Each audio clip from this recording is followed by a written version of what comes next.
Hello, and welcome to my YouTube channel, Reading Little Blue Books out loud while stoned. This is a little blue book. This is little blue book number 18, and it is titled The Idle Thoughts of the Idle Fellow. Of an Idle Fellow. Written by Jerome K. Jerome sometime in the 1920s. This is part 6. So if you're jumping in now, go back to part 1 and start. This is part 6. And we have a new chapter. The Idle Thoughts on Being Silly. All great literary men are shy. I am myself, though I am told it is hardly noticeable. I am glad it is not. It used to be extremely prominent at one time, and was the cause of much misery to myself and discomfort to everyone about me. My lady friends especially complained most bitterly about it. A shy man's lot is not a happy one. The men dislike him, the women despise him, and he dislikes and despises himself. Use brings him no relief, and there is no cure for him except time.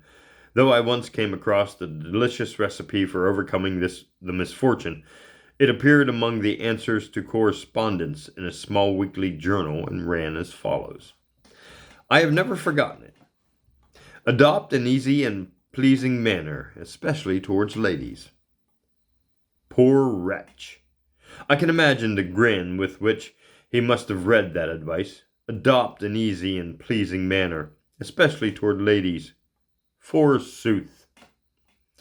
Don't you adopt anything of the kind, my dear young shy friend. Your attempt to put on any other disposition than your own will infallibly result in your becoming ridiculously gushing and offensively familiar. Be your own natural self, and then you will only be thought to be surly and stupid. The shy man does have some slight advantage upon society for the torture it inflicts upon him. He is able, to a certain extent, to communicate his misery. He frightens other people as much as they frighten him. He acts like a damper upon the whole room, and the most jovial spirits become in his presence depressed and nervous. This is a good deal brought about by misunderstanding. Many people mistake the shy man's timidity for overbearing arrogance, and are awed and insulted by it. His awkwardness is resented as insolent carelessness, and when terror-stricken at the first word addressed to him, the blood rushes to his head, and the power of speech completely fails him. He is regarded as an awful example of the evil effects of giving way to passion. But, indeed, to be misunderstood is the shy man's fate on every occasion, and whatever impression he endeavors to create, he is sure to convey its opposite. When he makes a joke, it is looked upon as a pretended relation of fact, and his want of veracity much condemned. His sarcasm is accepted as his literal opinion, and gains for him the reputation of being an ass, while if, on the other hand, wishing to integrate himself, he ventures upon a little bit of flattery, it is taken for satire, and he is hated even afterwards. These and the rest of a shy man's troubles are always very amusing to other people, and have afforded material for comic writing from time immemorial. But if we look a little deeper, we shall find there is a pathetic one, might almost say a tragic side to the picture. A shy man means a lonely man, a man cut off from all companionship, all sociability. He moves about the world but does not mix with it. Between him and his fellow men there runs ever an impassable barrier, a strong, invisible wall that, trying in vain to scale, he but bruises himself against. He sees the pleasant faces and hears the pleasant voices on the other side, but he cannot stretch his hand across to grasp another hand. He stands watching the merry groups, and he longs to speak and to claim kindred with them. But they pass him by chatting gaily to one another, and he cannot stay them. He tries to reach them, but his prison walls move with him and hem him in on every side.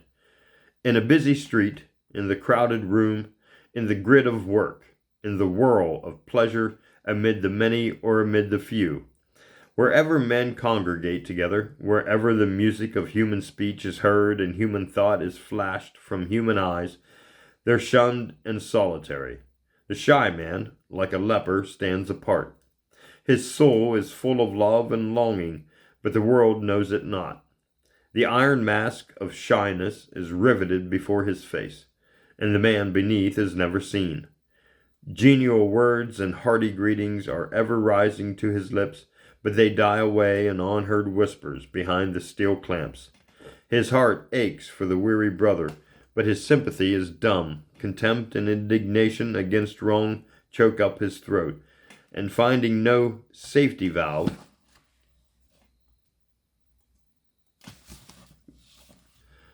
make sure I almost doesn't sound like that. Yep. Finding no safety valve, whence in passionate utterance they may burst forth, they only turn in again and harm him. All the hate and scorn and love of a deep nature, such as the shy man, is ever cursed by fester and corrupt within instead of spending themselves abroad, and sour him into a misanthrope and cynic. Yes, shy men, like shy women, have a bad time of it in this world, to go through which, with any comfort, needs the hide of a rhinoceros. Thick skin is, indeed, our moral clothes, and without it we are not fit to be seen about in civilized society. A poor, gasping, blushing creature, with trembling knees and twitching hands, is a painful sight to everyone, and if it cannot cure itself, the sooner it goes and hangs itself, the better. Damn, that's a bit harsh. The disease can be cured. For the comfort of the shy, I can assure them of that from personal experience. I do not like speaking about myself, as many may have noticed, but in the case of humanity, but in the cause of humanity, I on this occasion will do so, and will confess that at one time I was, as the young men in the Bab Ballad say, the shyest of the shy, and whenever I was introduced to any pretty maid, my knees they knocked together just as if I was afraid. Now I would, nay, have, on this very day before yesterday, I did the deed, alone and utterly by myself, as the schoolboy said in translating the Bellum Gallicum. Did I beard a railway? Okay. Pardon me, it doesn't make sense. Did I beard a railway refreshment room young lady in her own lair? I rebuke her in terms of mingled bitterness and sorrow for her callousness and want of condescension. I insisted courteously but firmly on being accorded that defense and attention. That was the right of the traveling Briton, and at the end I looked her full in the face. Need I say more? I have no idea what I just read. I don't think saying any more would help. True. Immediately after doing so, I left the room with what may possibly have appeared to be precipitation and without waiting for any refreshment. But that was because I had changed my mind, not because I was frightened, you understand. On consolation that shy folk can take unto themselves is that shyness is certainly no sign of stupidity. It is easy enough for bull-headed clowns to sneer at nerves, but the highest natures are not necessarily those containing the greatest amount of moral brass. The horse is not an inferior animal to the cock-sparrow, nor the deer of the forest to the pig. Shyness simply means extreme sensibility, and has nothing whatsoever to do with a self-consciousness or with conceit, though its relationship to both is continually insisted upon by the poll-parrot school of philosophy. Conceit, indeed, is the quickest cure for it. When it once begins to dawn upon you that you are a good deal cleverer than anyone else in this world, bashfulness becomes shocked and leaves you. When you can look around a room full of people and think that each one is a mere child in intellect compared to yourself, you feel no more shy to them than you would of a select company of magpies or orange-outans. That's how orange. Oh no, it's orangutans. It's never mind. Conceit, the stoner. Conceit is the finest armor that a man can wear. Upon its smooth and penetrable surface, the puny dagger thrusts of spite and envy glance harmlessly aside. Without that breastplate, the sword of talent cannot force its way through the battle of life, for blows have to be borne as well as dealt. I do not, of course, speak to the conceit that displays itself in an elevated nose and a falsetto voice. That is not real conceit. That is only playing at being conceited. Like children play at being kings and queens and go strutting about with feathers and long trains. Genuine conceit does not make a man objectionable. On the contrary, it tends to make him genial, kind-hearted, and simple. He has no need of affectation. Affectation. He is far too well satisfied with his own character, and his pride is too deep-seated to appear at all on the outside. Let me check here something quick. Okay, check battery. Okay, he's far too well satisfied with his own character, and his pride is too deep-seated to appear at all on the outside. Careless alike of praise or blame, he can afford to be truthful. Too far, in fancy, above the rest of mankind to trouble about their petty distinctions. He is equally at home with Duke or costermonger, and valuing no one's standard but his own, he is never tempted to practice that miserable pretense that less self-reliant people offer up as an hourly sacrifice to the god of their neighbor's opinion. The shy man, on the other hand, is humble, modest of his own judgment, and over-anxious concerning that of others. But this is the case of a young man is surely right enough. His character is unformed. It is slowly evolving itself out of a chaos of doubt and disbelief. Before the growing insight and experience, the difference recedes. A man rarely carries his shyness past the hobblehoy period. I wonder what the hobblehoy period is. Sounds dangerous. Even if his own inward strength does not throw it off, the rubbings of the world generally smooth it down. You scarcely ever meet a really shy man, except in novels or on the stage, where, by the by, he is much admired, especially by the women. There, in that supernatural land, he appears as a fair-haired and saint-like young man. Pause for hydration.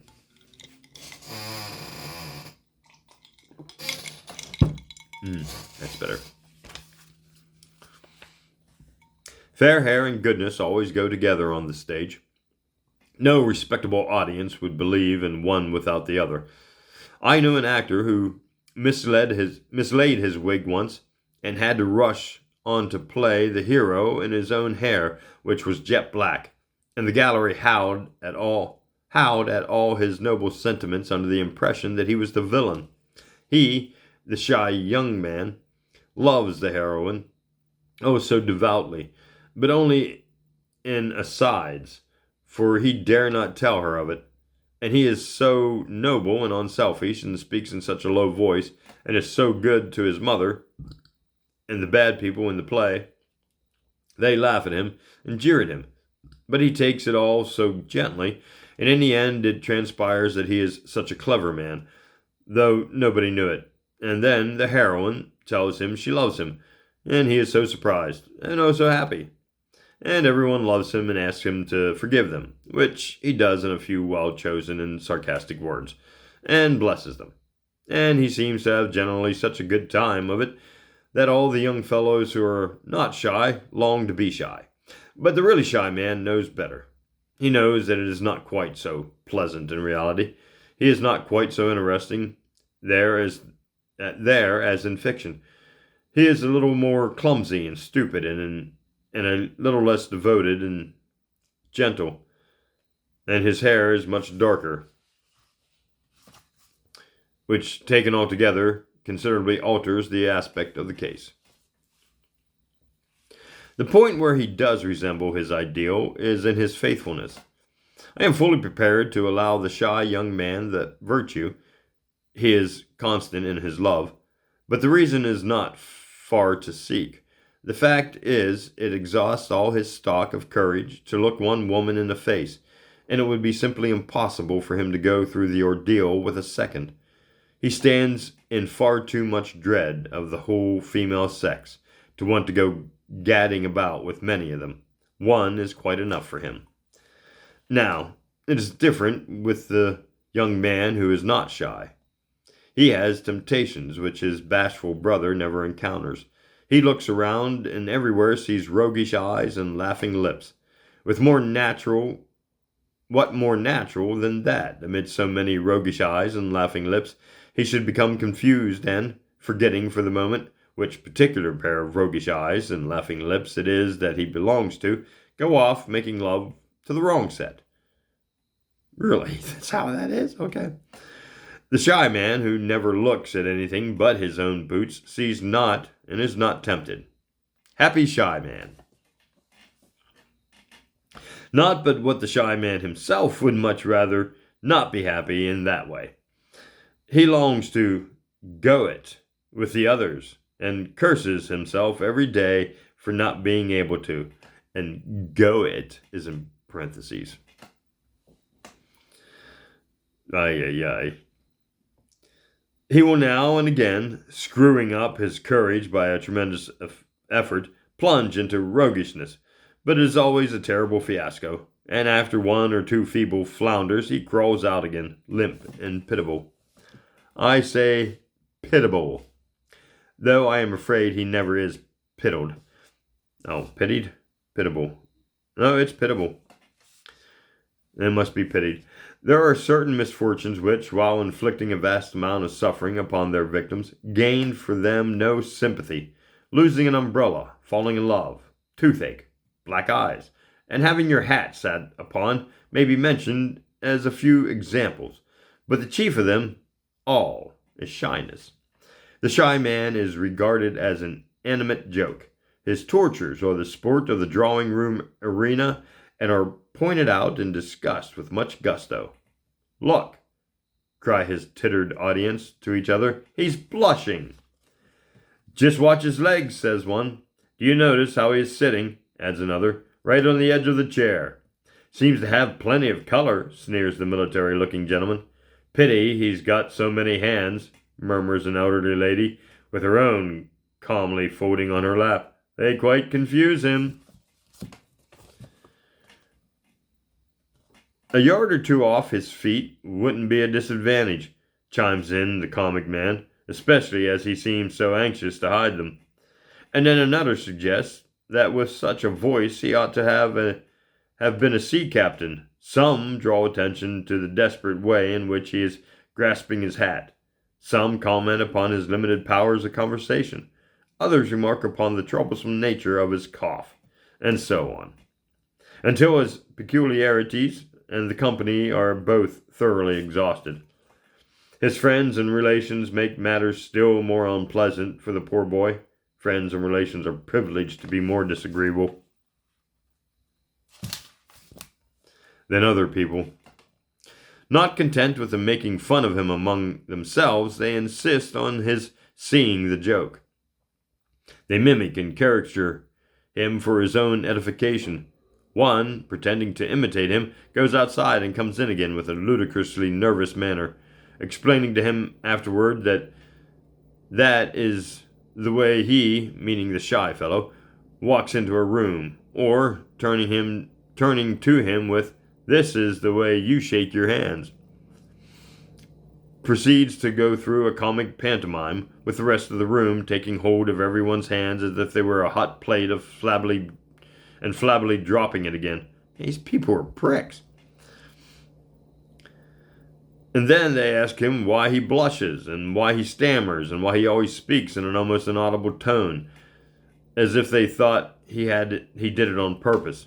Then one of them, sticking out his chest and strutting about the room like a pouter pigeon, suggests quite seriously that is a style he should adopt. The old man slaps him on the back and says, "Be bold, my boy. Don't be afraid of anyone." The mother says, "Never do anything that you need to be ashamed of, Algren. And then you never need to be ashamed of anything you do." And beaming mildly at him seems surprised at the clearness of her own logic. The boys tell him that he's worse than a girl, and the girls repudiate the implied slur upon their sex by indignantly explaining that they are sure no girl would be half as bad. They are quite right, no girl would be. There is no such thing as a shy woman. Or, at all events, I have never come across one, and until I do, I shall not believe in them.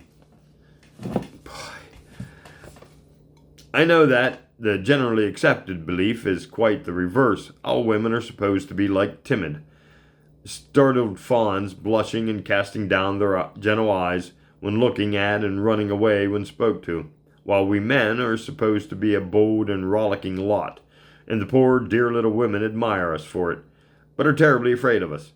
It is a pretty theory, but like most generally accepted theories, mere nonsense. The girl of 12 is self-contained and as cool as the proverbial cucumber, while her brother of 20 stammers and stutters by her side. A woman will enter a concert room late, interrupt the performance, and disturb the whole audience without moving a hair, while her husband follows her, a crushed heap of apologizing misery. The superior nerve of women, in all matters connected with love, from the casting of the first sheep-eye down to the end of the honeymoon, is too well acknowledged to need comment. Nor is the example a fair one to cite in the present instance, the positions not being equally balanced. Love is women's business, and in business we all lay aside our natural weaknesses. The shy man I ever knew was a photographic tout. I have no idea what any of that meant. And that's the end of that chapter, thank God. Hydrate, kids. Where are we at? 22 minutes.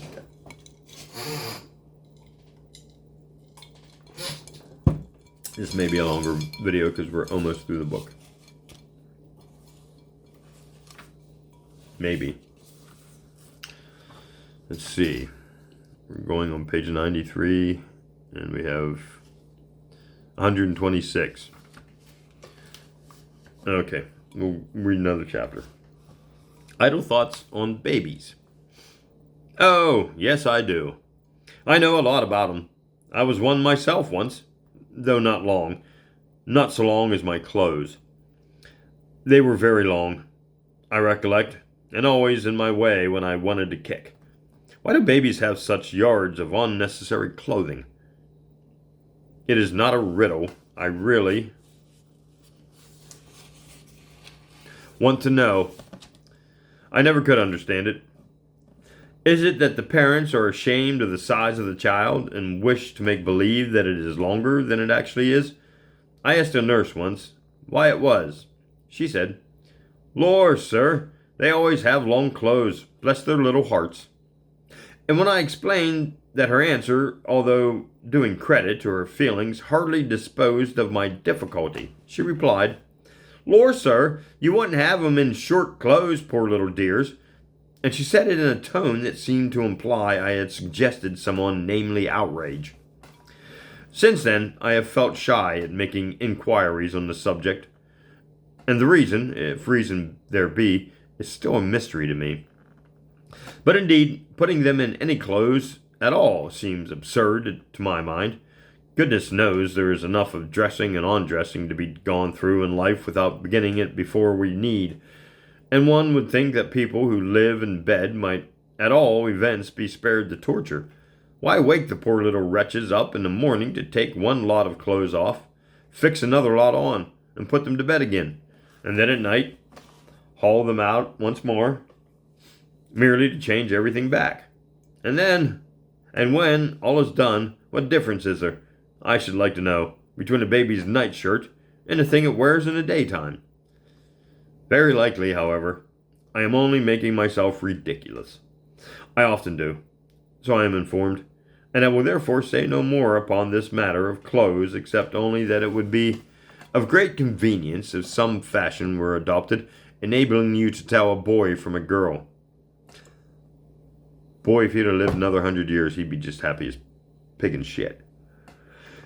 At present, it is most awkward. Neither hair, dress, nor conversation afford the slightest clue, and you are left to guess.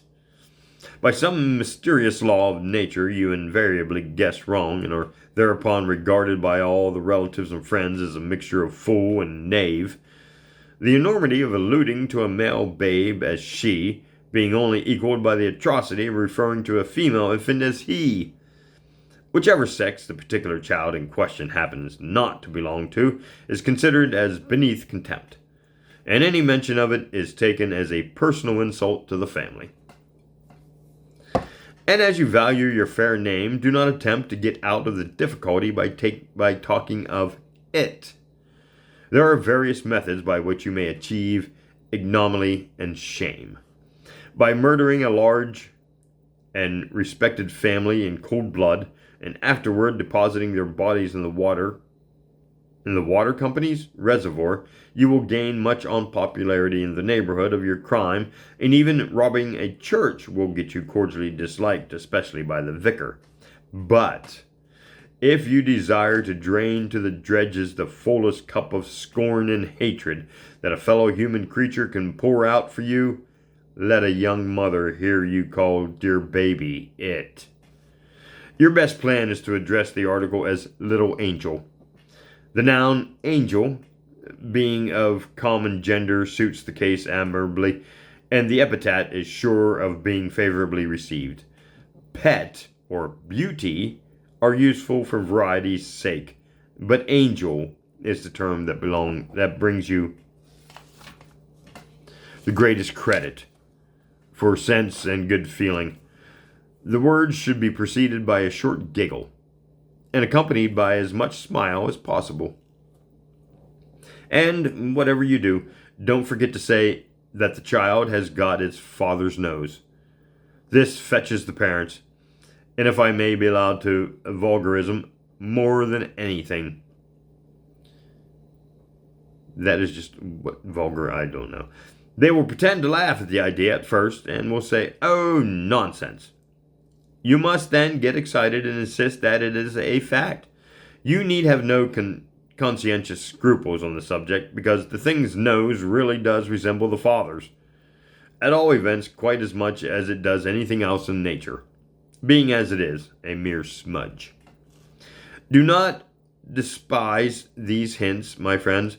There may come a time when, with Mama on the one side and Grandmama on the other, a group of admiring young ladies, not admiring you, though, behind, and a bald-headed dab of humanity in front, you will be extremely thankful for some idea of what to say. A man, an unmarried man that is never seen to such disadvantage as when undergoing the ordeal of seeing baby. A cold shudder runs down his back at the bare proposal, and the sickly smile with which he says how delighted he shall be ought surely to move even a mother's heart, unless, as I am inclined to believe, the whole proceeding is a mere device adopted by wives to discourage the visits of bachelor friends. It is a cruel trick, though. Whatever its excuse may be, the bell is rung and somebody sent to tell nurse to bring baby down. This is the signal for all the females present to commence talking baby, during which time you are left to your own and thoughts and the speculations upon the predictability of suddenly recollecting an important engagement, and the likelihood of your being believed if you do so. Just when you have concocted an absurdly implausible tale about the man outside, the door opens, and a tall, severe-looking woman enters, carrying what at first sight appears to be a particularly skinny bolster with the feathers all at one end. Instinct, however, tells you that this is the baby, and you rise with a miserable attempt at appearing eager. When the first gush of feminine enthusiasm with which the object in question is received has died out, and the number of ladies talking at once has been reduced to the ordinary 4 or 5, the circle of fluttering petticoats divides, and room is made for you to step forward. This you do with much the same air that you would walk into the dock at Bow Street, and then, feeling unutterably miserable, you stand, solemnly staring at the child. There is dead silence, and you know that everyone is waiting for you to speak. You try to think of something to say, but find to your horror that your reasoning faculties have left you. It is a moment of despair, and your evil genius, seizing the opportunity, suggests to you some of the most idiotic remarks that it is possible for a human being to perpetuate. Glancing round with an imbecile smile, you sniggeringly observe that it hasn't got much hair, has it? Nobody answers you.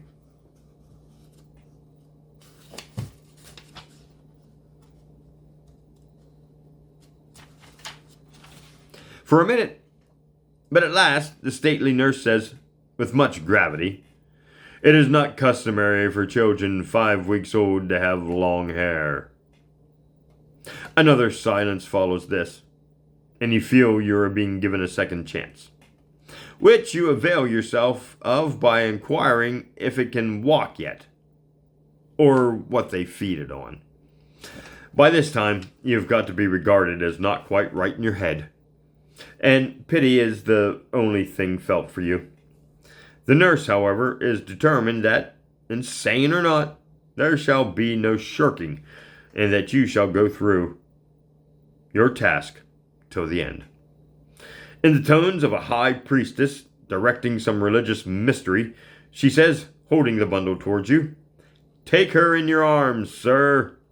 You are too crushed to offer any resistance, and so meekly accept the burden. "Put your arm more down her middle, sir," says the high priestess, "and then I'll step back and watch you intently, as though you were going to do a trick with it. What do you know? No more than you did what you say. What to do, you know no more than you did what to say. It is certain something must be done, and the only thing that occurs to you is to heave the unhappy infant up and down in the accompaniment of oopsie daisy, or some remark of equal intelligence. "I wouldn't jig her, sir, if I were you," says the nurse. "A very little upset her." You promptly decide not to jig her, and sincerely hope that you have not gone too far already. At this point, the child itself, who has hitherto been regarding you with an expression of mingled horror and disgust, puts an end to the nonsense by beginning to yell at the top of its voice, at which the priestess rushes forward and snatches it from you, with there, what did ums do to ums? How very extraordinary," you say pleasantly. "Whatever made it go off like that?" "Oh, why, you must have done something to her," says the mother indignantly. "The child wouldn't scream like that for nothing. It is evident that they think you have been running pins into it." The brat is calmed at last, and would no doubt remain quiet enough, only some mischievous busybody points you out again with, "Who's this, baby?" And the intelligent child, recognizing you, howls louder than ever. Whereupon some fat old lady remarks that it's strange how children take a dislike to anyone. "Oh, they know," replies another mysteriously. "It's a wonderful thing," adds a third, "and then everybody looks sideways at you, convinced you are a scoundrel of the blackest dye. And they glory in the beautiful idea that your true character, unguessed by your fellow man, has been discovered by the untaught instinct of a little child.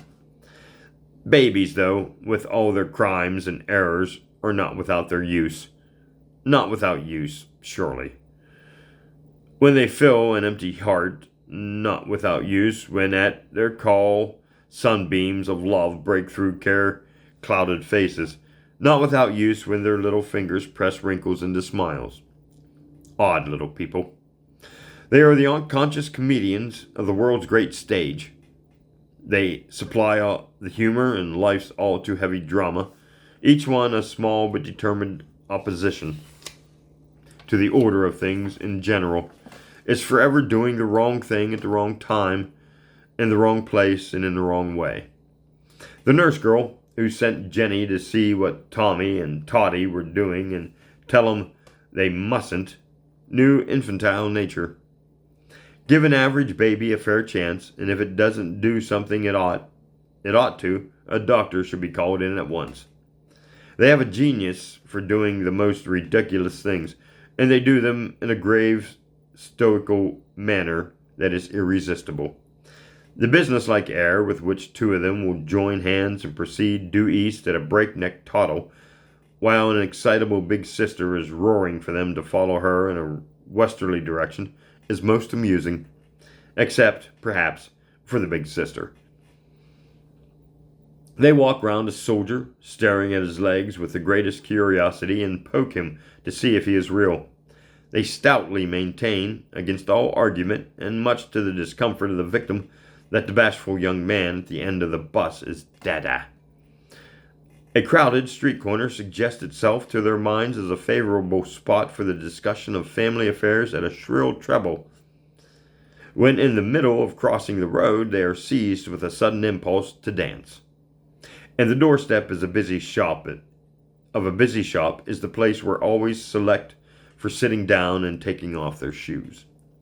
When at home, they find the biggest walking stick in the house for an umbrella, open preferred.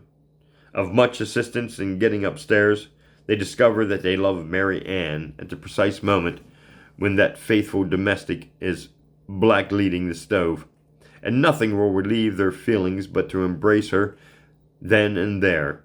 With regard to food, their favorite dishes are Coke and cat's meat. Coke. The nurse... Okay. They nurse pussy upside down. God bless the 1920s. And they show their affection for the dog by pulling its tail. They are a deal of trouble, and they make a place untidy, and they cost a lot of money to keep.